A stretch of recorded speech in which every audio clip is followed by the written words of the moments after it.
Hello, story lovers, and welcome to Around the World in 40 Tales.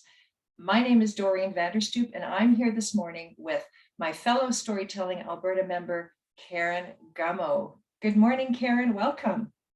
Good morning, Doreen. Thank you for your generous hosting. Great to be with you today. So before we get started, I do want to tell people a little bit more about you. So Karen Gummo is a storyteller, a dancer, a visual artist, and a legacy member of Storytelling Alberta.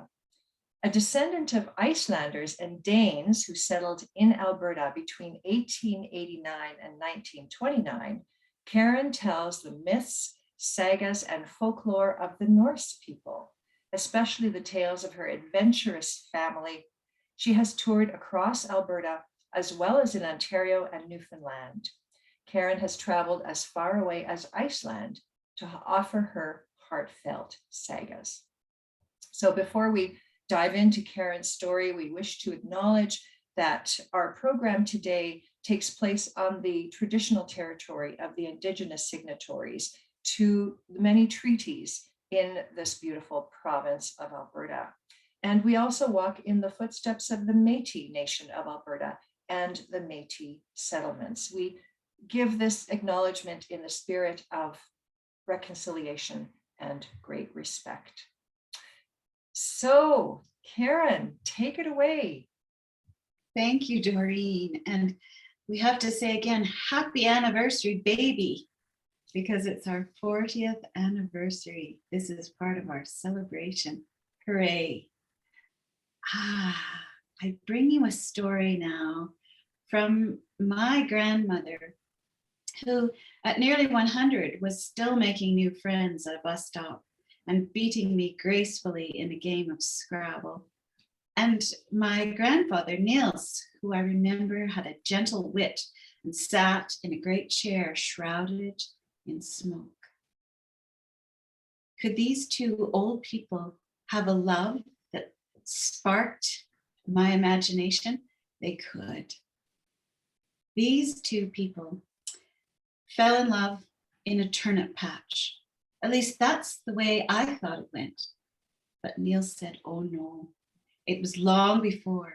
It was in the time of Festeline, that festival in Denmark, when people celebrate the coming of spring and the coming together of errant knights and young women hidden away inside farmhouses.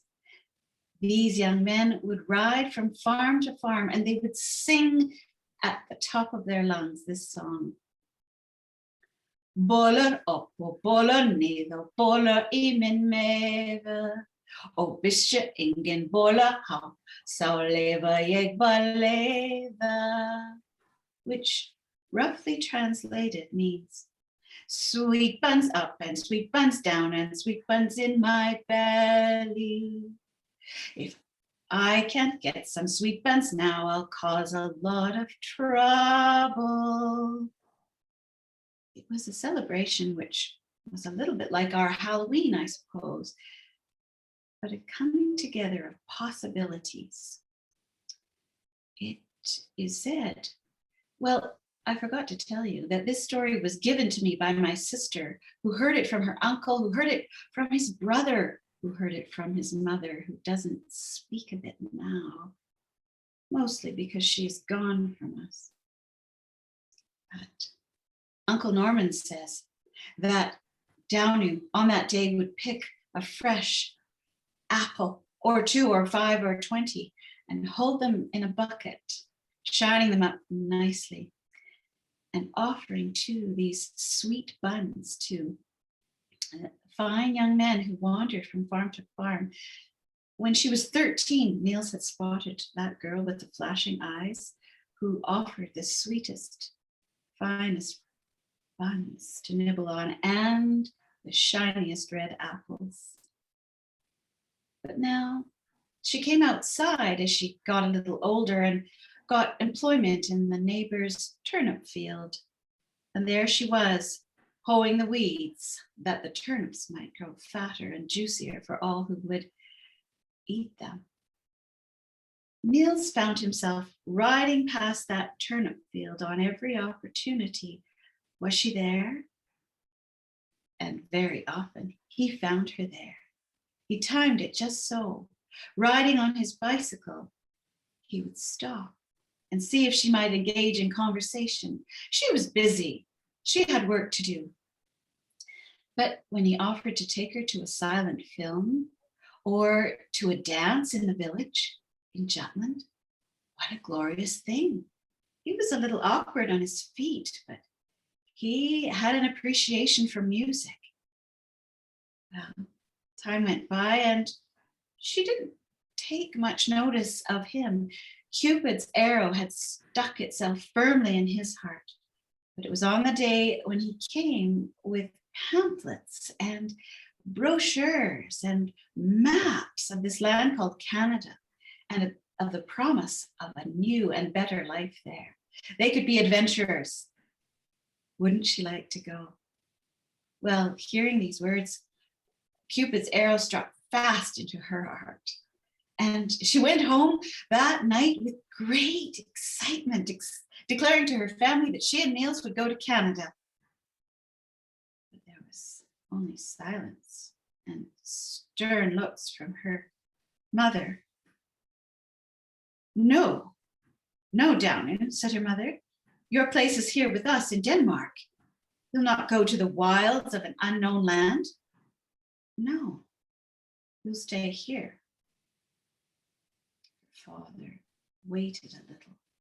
He was a softer man and said to Downing, you're 18 now, my dear. In 2 years, you'll be 20 and we cannot stop you. Wait for Niels to write letters. And if it sounds good, you are free to go. And so Downing got a job with an old aunt who was nearly blind.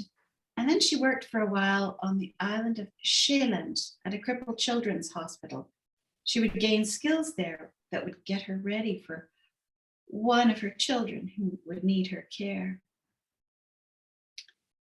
And then 2 years went by, the letters kept coming, and they sounded really promising. And there was nothing stopping her now. She got together all those linens that her mother had caused her to take up into her hands and embroider till late by the candlelight. And she filled her chest with bits of crockery and treasured items and all that embroidery and photographs of the family. And just as she was putting the lid and closing up her chest, she turned to her mother with excitement in her face. Her mother turned back to her with an unhappy look and said, Downing, I would sooner see you die, for at least then I could visit your grave, for surely we shall not see one another again. Her mother had lost her own mother at 7 years of age, and she knew the great grief of a mother with a daughter far gone. Mother, returned Downing, I shall return before you know it. But would she be able to keep her promise? Now she boarded the ship, the same one that Niels had taken, the United, which we call the United States. And it sailed across the sea all the way to Pier 21 at Halifax. It was 1929 when she arrived. And there had been some reports of economic difficulties somewhere, but she put it aside and noticed a Mrs. Nielsen getting ready to board the train with her daughters. And so they traveled together.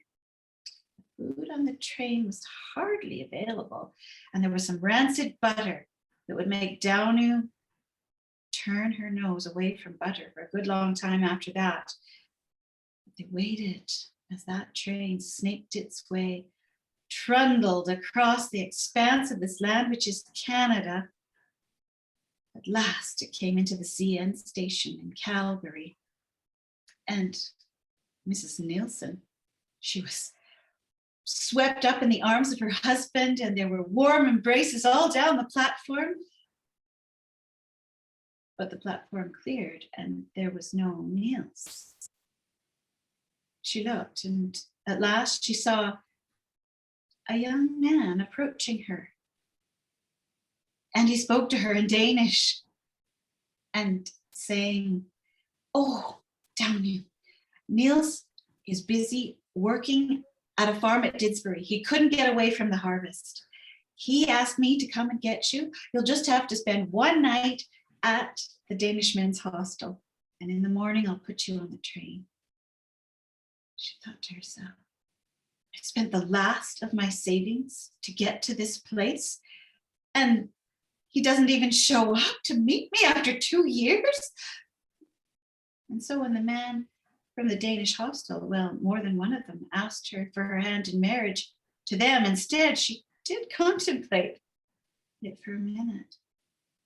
But no, Niels was her man, and she set off on the train the next morning and arrived to a warm embrace from her lover. Now they both put their coveralls on to show they were ready for hard work. And then Niels set up the brownie camera, perhaps the first man, creating a remote control camera where he took his string and attached it to the shutter, and then from a distance pulled that device so it clicked, just to remember the day. It was a happy reunion. Downey looked around her and saw that things were a little more primitive in Canada than they had been in Denmark. And she wouldn't be married by an English officiant. She demanded to go and be married by a pastor in Calgary. And so they were married in the home of a Lutheran pastor. And that way she could understand the vows. His closing words were, "Du skal tjene ditt brød med dit ansikts sved, og med smerter skal du føde dine børn. You shall earn your bread with sweat on your brow, and with pain shall you birth your children." Well, the words were harsh and yet somewhat prophetic, but it was the love they felt in their hearts that would carry them through. And that's the story that I call Love in the Turnip Patch. Thank you, Karen, for that beautiful family story. Whenever I look at turnips now, I'm going to think about Niels and Downey. Thank you so much for gifting your story today. If anybody wants to reach out to Karen or any of us at Storytelling Alberta, then just email us at storytellingalberta@gmail.com. And visit us at storytellingalberta.com to see other around the world videos, as well as our other 40th anniversary offerings called Tribute Tales. So thank you so much to all our listeners for joining us, and join us next week for another Around the World Day, because we will have another tale to tell. Thank you so much for joining us. Thank you, Karen. Oh, you're welcome, Doreen. Thank you for your love and kindness.